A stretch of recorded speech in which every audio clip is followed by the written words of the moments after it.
Nous allons évoquer encore aujourd'hui le Togo, un sujet sur la Commission électorale nationale indépendante. Comment déchiffrer l'énigme de la recomposition? Ce jour même, ce mardi, au niveau de l'Assemblée nationale, il a été procédé à l'élection de 3 nouveaux membres qui doivent remplacer 2 de l'opposition extra-parlementaire et 1 de la société civile. Mais quand il s'est agi d'élire les 5 représentants de l'opposition parlementaire, eh bien, tout a coincé. Finalement, on se demande comment est-ce qu'on peut trouver une solution à cela. Nous allons poser cette question au docteur Folie Ekoué, président du mouvement Alaga. Docteur Ekoué, bonsoir. Bonsoir.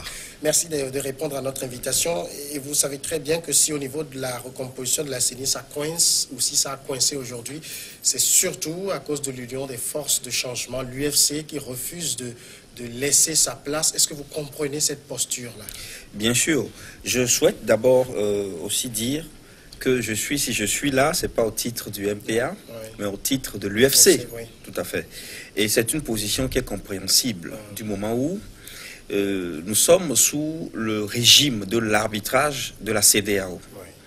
Et tout le monde sait que la CEDEAO, lors de la 2e réunion de son comité de suivi et d'application de la mise en œuvre des réformes de la feuille de route, la CEDEAO a demandé à ce que la CENI soit recomposée, suivant des modalités qui ont été précisées dans le communiqué. Le communiqué précise que la CENI doit être recomposée suivant, n'est-ce pas, la loi, en respect de la loi électorale, suivant le quota qui est connu de tous, c'est-à-dire 5 de l'opposition parlementaire et 3, dont 1 de la société civile et 2 partis extra-parlementaires.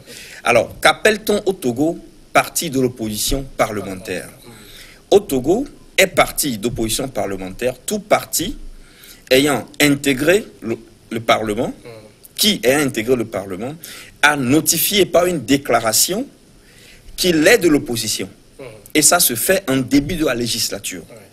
Lorsque vous prenez le Parlement togolais, vous vous rendez compte que vous avez des partis qui avaient concouru à l'élection, ils ont participé à l'élection en tant que coalition.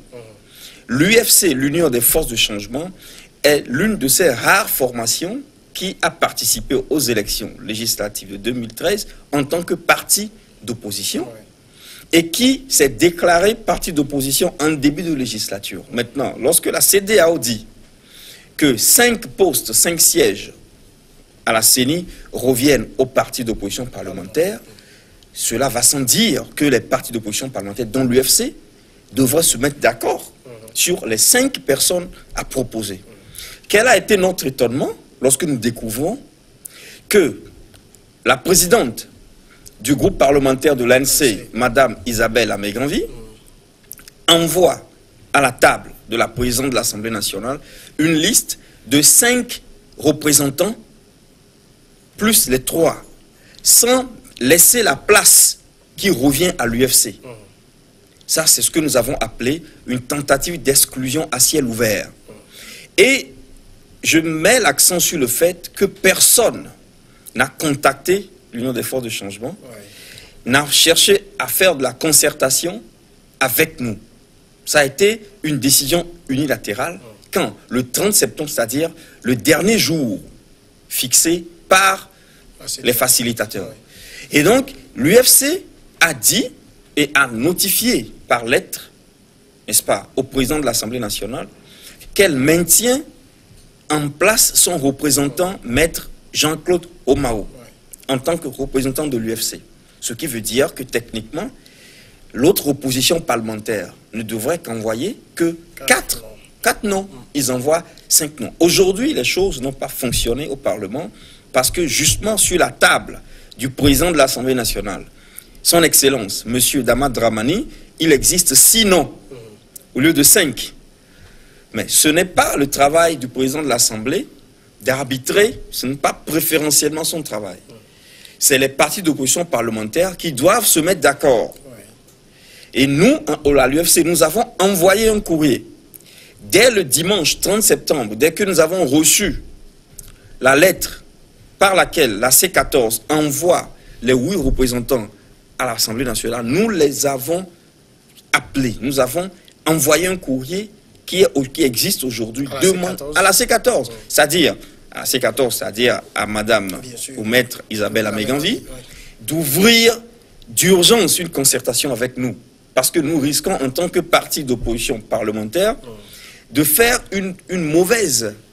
C'est-à-dire de nous présenter en mauvaise face, en mauvaise lumière, n'est-ce pas? Mais je vous assure que nous n'avons reçu aucune réponse de la part de cette opposition parlementaire. Pour toute réponse, nous entendons à travers des médias interposés que l'UFC est en train de bloquer la mise en place de la nouvelle CENI, que l'UFC n'est pas capable de se sacrifier pour que... Mais écoutez, c'est ça le contentieux. Est-ce que l'UFC est un parti d'opposition parlementaire? Oui, en vertu de la loi portant statut de l'opposition. Justement, vous avez évoqué la loi portant statut de l'opposition, mais les gens vont plus loin et disent, au-delà de la loi, il y a aujourd'hui un accord de gouvernement qui lie l'UFC et le RPT devenus unir aujourd'hui, et que l'Union des forces de changement ne peut plus se prévaloir d'être de l'opposition. Non, ça c'est une mauvaise connaissance de la politique. L'accord de gouvernement, c'est un accord qui planche sur l'exécutif. Et nous ne sommes pas dans un régime parlementaire, nous sommes dans un régime semi ou peut-être présidentiel. Et donc ça veut dire qu'il existe le concept de solidarité gouvernementale. On n'est pas au gouvernement pour défendre sa chapelle politique. Lorsque vous êtes au gouvernement dans un tel régime, vous solidarisez avec le programme que le Premier ministre reçoit du chef de l'État et qu'il applique. Il n'y a pas d'opposition dans l'exécutif, dans notre régime. Alors, l'opposition, elle est parlementaire. Justement, la loi précise à l'article 2 que l'opposition au Togo s'entend, à partir de 2013, bien évidemment, l'opposition parlementaire. On peut être un parti d'opposition, donc parlementaire, et être au gouvernement. Mais moi, je voudrais rafraîchir la mémoire des Togolais en rappelant qu'au sortir de l'APG, le maître Agboibo a été Premier ministre. Montrez-moi le seul ministre du Togo venant de l'UFC qui a eu entre ses mains toute la politique gouvernementale, qui a eu la primature. Jamais. Donc le quart parti d'opposition est arrivé jusqu'à prendre en main toute la politique gouvernementale de l'exécutif au Togo. Mais le quart est toujours considéré comme étant un parti d'opposition, n'est-ce pas? La même chose vaut pour la CDPA, qui techniquement, n'ayant jamais eu de représentant à l'Assemblée, ne devrait pas être considéré comme un parti d'opposition. Et donc nous sommes dans une situation complètement cocasse, où les gens font comme une focalisation morbide sur l'UFC. Mais sur l'aspect de l'APG que vous avez évoqué, c'est un accord politique global. Mais l'accord entre l'UFC et le RPT, c'est en quelque sorte un accord particulier. Bien sûr, c'est un accord particulier qui s'entend dans un cadre de politique ordinaire. Tout parti politique peut se lier par un accord avec un autre partenaire sur l'échiquier politique.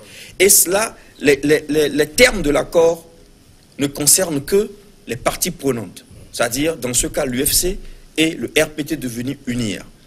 Mais du moment où l'UFC s'est déclaré parti politique d'opposition, elle est à considérer telle. Et puis, ce qui, moi, m'agace particulièrement, c'est qu'on a comme l'impression qu'au Togo, il y a des gens qui se prennent pour le maître, je parle de maître M-E-T-R-E, le maître de l'opposition. C'est-à-dire des gens qui peuvent décider qui est de l'opposition, qui n'est pas de l'opposition, qui est du pouvoir, qui n'est pas du pouvoir. Mais dans ce pays, mais qui donne ce droit, cette potestat à des individus de dire qui ils sont et qui sont les autres? Mais est-ce qu'actuellement nous ne sommes pas dans un contexte particulier et les choses doivent se faire en fonction du contexte actuel? Il n'existe pas de contextualisation possible sans test. C'est les tests qui permettent de faire les contextualisations. Or, les tests sont clairs là-dessus. Il y a deux tests. Il y a d'abord le code électoral, l'article 15 du code électoral, et le communiqué de la deuxième réunion du comité de suivi de la feuille de route de la CEDEAO. Il n'y a pas d'autre base juridique au discours politique que nous tenons. Et nous demandons à tous ceux qui considèrent que le parti au pouvoir a des tendances exclusivistes à leur endroit, de ne pas tomber dans le piège de développer eux-mêmes des tendances exclusivistes vis-à-vis des autres citoyens, des autres partis politiques. C'est l'impression que vous avez... Bien sûr, même le net a été victime de cabale dans ce sens. Le parti Obus de M. Kodjo a été également victime de cabale dans ce sens. Alors nous disons aux Togolais de s'arrêter. Il faut qu'on arrête la salade. Et nous, à l'UFC, nous sommes un parti d'opposition qui a décidé de faire de l'opposition constructive. Je rappelle à tous ceux qui ont des doutes encore que l'UFC est le seul parti qui a travaillé pendant des années dans le maquis, sous la nomination du MTD, jusqu'aux années 90-92, avec des techniques de combat qui n'ont rien à voir avec la démocratie normative. Mais l'UFC, pour pacifier ce pays, a accepté faire la paix des braves. Et donc ce n'est pas par faiblesse, mais c'est pour amour pour cette nation. Qui lui a valu tout ce qu'on voit aujourd'hui. Et cela lui a valu la cabale, les insultes. On a voué l'UFC aux gémonies. Même ceux qui étaient hier dans les rangs de l'UFC, qui sont sortis de l'UFC, ont continué dans cette logique-là, qui est une logique frontale, dans un pays où vous savez très bien qu'il y a eu un monolithisme politique pendant presque 30 ans. Dans un régime pareil, je veux demander à nos frères de la coalition des 14 de l'opposition, montrez-nous un seul pays en Afrique noire où après un monolithisme de 30 à 38 ans, il y a eu une alternance pacifique. Il y a le Congo, le Zaïre. C'est grâce à une guerre, parce que les gens étaient trop pressés. Au Gabon, c'est toujours le fils à Bongo qui est au pouvoir. Donc c'est la même mouvance qui continue. Et nous savons que le Gabon est en train de faire des tractations au plan interne pour qu'il y ait une alternance pacifique. Il n'y a que l'alternance pacifique négociée qui puisse résoudre les cas d'espèce que sont le nôtre et celui du Gabon. Ceux qui font l'opposition et qui pensent qu'ils peuvent imposer une norme destructive, une norme de l'opposition qui soit destructive, qui soit disruptive, qui soit déflagrante pour notre pays, qu'ils sachent que nous, et nous ne sommes pas les seuls, il y a d'autres partis d'opposition dans ce pays qui ont opté pour une tendance pacifique. Et c'est cela l'UFC d'aujourd'hui. Et je crois que tout le monde est aujourd'hui témoin dans ce pays. Et vous n'entendrez plus jamais un responsable de l'UFC monter au créneau sur un média, que ce soit un média public ou privé, et insulter et injurier, que ce soit le parti au pouvoir ou les autres partis d'opposition. Ça n'existe plus à l'UFC. Donc, il ne s'agit pas d'une option faite par l'UFC pour être accommodante vis-à-vis du parti au pouvoir. C'est une mue idéologique et politique. Et c'est une mue responsable. Nous savons très bien que nous avons perdu notre électorat. Nous savons bien que le peuple insulte, le peuple a un dégoût, une grande partie du peuple a un dégoût le président national, pour une simple raison que le peuple n'a pas encore compris ce que nous avons compris à la tête de ce parti. Et nous sommes certains, et nous le dirons toujours, que nous ne serons jamais amenés par les pressions populaires à retomber dans les dérives du passé. Nous ne serons pas des populistes. Nous ne le serons plus, nous ne serons pas des populistes. C'est à nous de guider le peuple. Alors, justement, vous avez évoqué le sacrifice qu'a été obligé de faire l'UFC dans le sens du pacifisme. Pourquoi ce sens de sacrifice ne peut plus prévaloir aujourd'hui, dans le cas d'espèce? Alors, les contextes sont un peu différents. J'ai très bien compris votre question, je vous remercie, elle est très pertinente. Nous avons fait un sacrifice dans le temps, parce que beaucoup de Togolais ne savent pas ce qui se passait en réalité. Ni le parti au pouvoir, ni l'état-major de l'UFC ne vivaient en paix. Il y a eu des périodes, chers amis, chers téléspectateurs, où lorsque le président national Gilchrist Olympio quittait Londres, tous les services de renseignement au Togo étaient en alerte. Mais c'est quelle vie ça? Quelle est cette vie? Une vie à la Yasser Arafat, où il ne dort pas dans une maison toute une nuit. Il demande au chauffeur, vous quittez Lomé, amenez-moi à Kara. Ils arrivent à Kara, le chauffeur croit que c'est peut-être pour faire quelque chose. Il est 5 heures, il dit on retourne à Lomé. Parce qu'il ne peut pas dormir dans une maison. Il ne peut pas fermer ses yeux. Quelle est cette vie entre des frères d'une même nation? Et la même chose vaut pour ceux qui étaient au pouvoir et qui sont au pouvoir à Lomé. On ne peut pas vivre dans cette tension. On ne peut pas continuer. Justement, le pays, depuis 1992, a connu des rechutes du point de vue du développement. Parce que c'est une économie de tension politique. Et il faut passer à une économie de développement. Et donc l'UFC à considérer cette situation. Il dit non, écoutez, finissons-en avec cette histoire. Et sacrifions-nous. Nous savons très bien que les gens, au fond du Togo, partout, diront, mais comment se fait-il que le fils de Sylvanus Olympio va signer un accord de gouvernance avec le RPT? Les gens l'ont dit, les gens le diront. On savait que les gens le diraient. Mais il y a l'histoire qui nous juge. À un moment donné, dans une maison, lorsqu'il y a la guerre, il faudrait qu'il y ait des braves qui disent, écoutez, laissons tomber nos passions. Essayons de faire la paix. Et c'est ce que l'UFC veut faire. Et l'UFC envoie un message très clair au peuple togolais.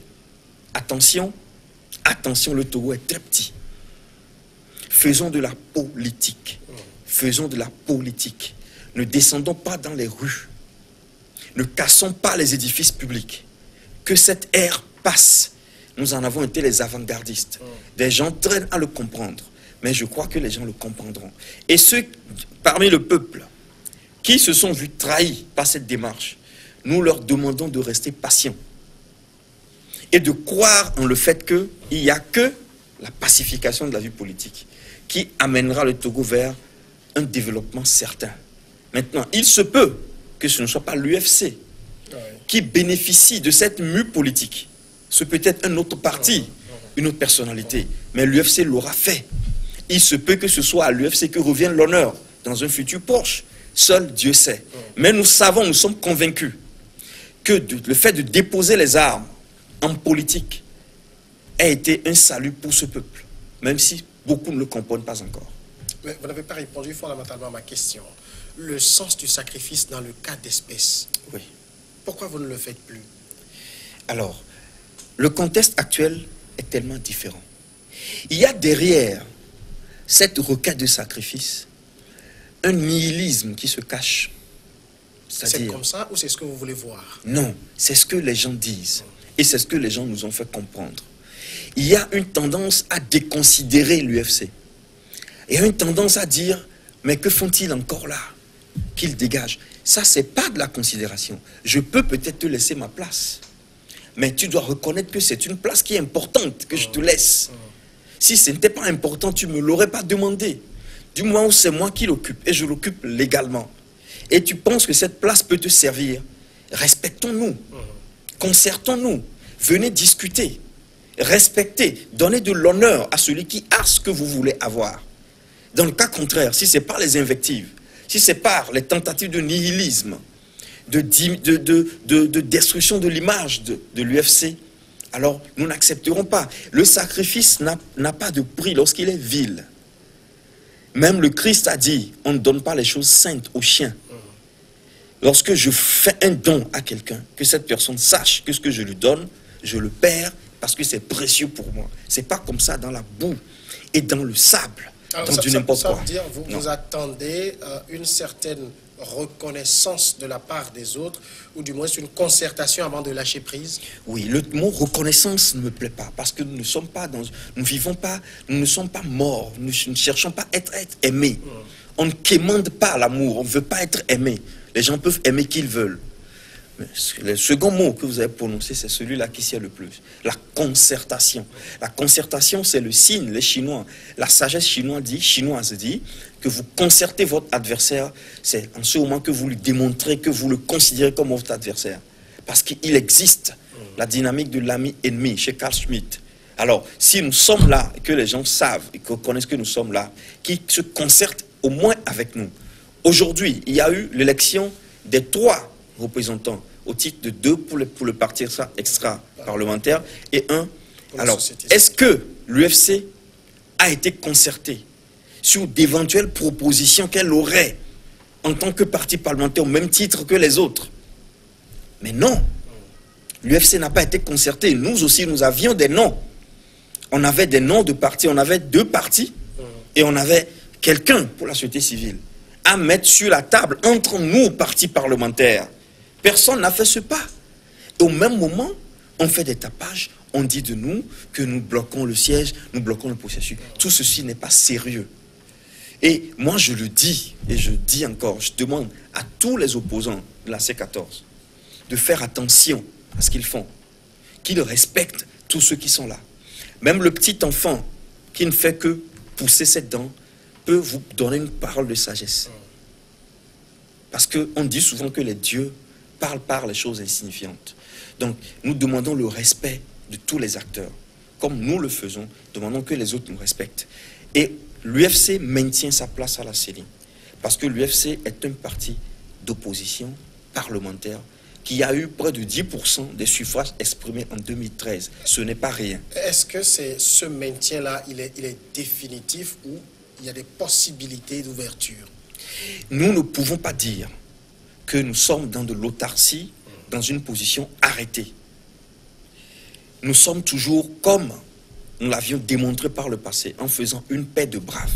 Nous sommes toujours disposés à nous concerter avec tous les acteurs qui sont impliqués dans une question qui nous concerne tous. Nous sommes toujours ouverts. Bien évidemment, là où vous avez blessé, vous faites ce qu'on appelle la restitution. Là où vous avez écrit des articles disant que l'UFC est tombé bas au point de vouloir monnayer sa place à la CENI. Justement.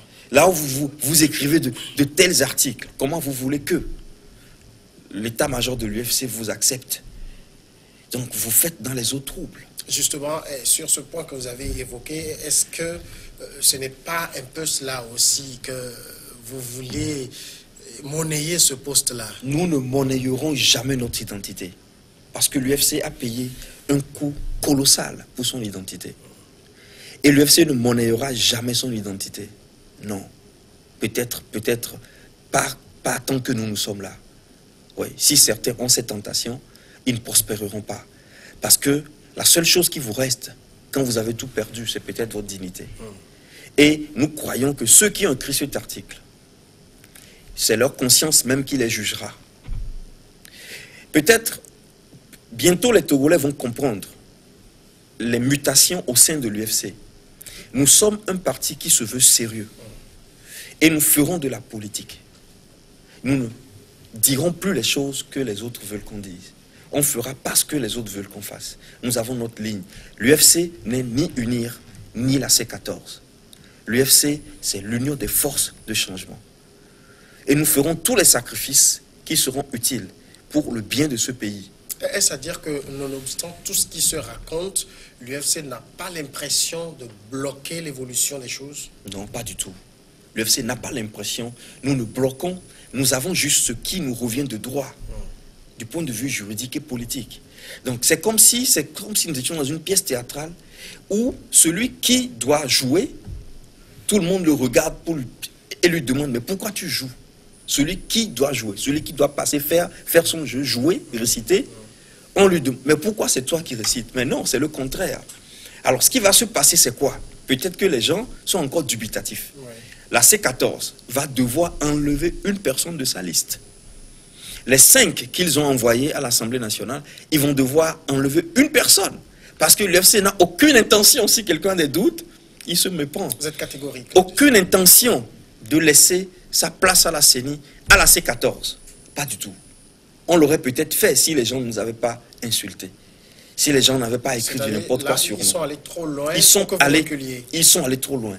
Ils ont déclenché une guerre inutile, une diatribe inutile. Nous sommes tranquilles dans notre coin. Nous payons le prix de la mue idéologique et politique que nous avons faite. Et nous n'insultons personne. Mais dès lors que des gens qui étaient proches de nous hier, tous ces gens sont sortis de l'UFC, ont commencé par salir notre nom. Nous sommes là, nous les regardons. Au début de cette crise, ces mêmes personnes ont dit, ici au Togo, qu'elles sont la seule opposition, que personne d'autre n'ira au dialogue. Donc on les a laissés. J'ai suivi sur Pyramide FM, M. Kodjo, qui a dit, mais écoutez, on pourrait même inviter l'armée. Il allait jusqu'à demander qu'on invite l'armée. Les autres ont dit non, il n'y a que c'est nous seuls qui avons fait sortir le peuple dans la rue, nous sommes la seule opposition. Ok, allez-y. Ils sont allés. Et aujourd'hui, ils se butent sur un parti qu'ils considèrent insignifiant, qui n'a qu'un seul siège à la CENI. Un seul. Mais un siège qui est politiquement plus important que tous les autres qu'ils ont. Parce que la C14 en tant qu'opposition peut avoir 8. Unir à 8. L'administration n'a pas droit de vote. Et donc, si la C14 faisait débarquer ces 8 personnes à la CENI, ce serait 8 contre 8. Vous voyez pourquoi le seul siège de l'UFC est plus important pour toute l'opposition. Voilà, ce sont les conséquences de l'exclusivisme et du nihilisme. Je crois que... Docteur, je vous en prie. Merci d'être passé répondre à nos questions. Je vous en prie. Président du mouvement panafricain Alaga, membre de l'Union des forces de changement. Vous allez être un des conseillers, je crois. Oui. Merci beaucoup. On va marquer maintenant la pause et après le journal, on va retrouver les confrères journalistes dans Regard Croisé.